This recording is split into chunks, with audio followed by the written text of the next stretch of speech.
Hello everyone, welcome back. If you're new here, I'm Katie, and today's weekly book review is on Through Each Tomorrow by Gabrielle Meyer. This is the sixth book in the Timeless series, and let me tell you, this is one that you definitely can't skip around in the series. You have to read this one in order.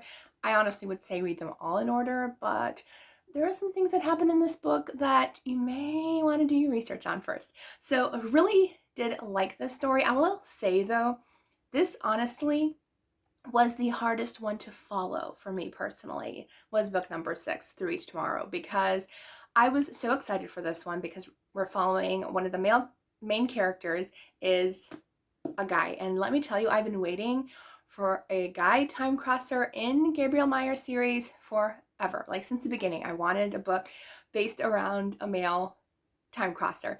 But it just was a little bit more harder for me to follow because we're technically following 3 or 4 characters in this book. And once you get past 2 characters, I tend to get lost in a book. But by the halfway point, after that, I started getting more into the story and I was more deeply connected to the storylines versus the characters, as I said, because it was just a little bit too many characters for my taste personally, but I did really enjoy the actual storytelling of the story. So in this one, we're following in 1883 and 1563, and we're following Charles and Cecily, but we're also kind of following 2 other characters too. So that's, as I said, it gets to be quite a lot with all the different characters, but we just absolutely love these characters, and it's during the Queen Elizabeth era where we're following Lady Cecily, and she is one of the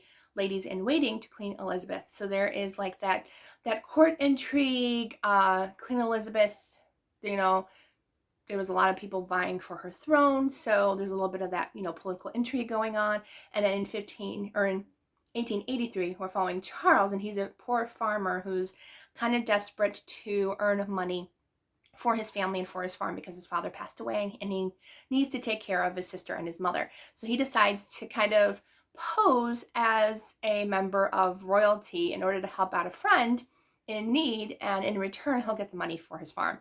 And I just really love their connected stories and how everything connected. As I said, you need to read this series in order, especially because of this book. That's all I'm saying.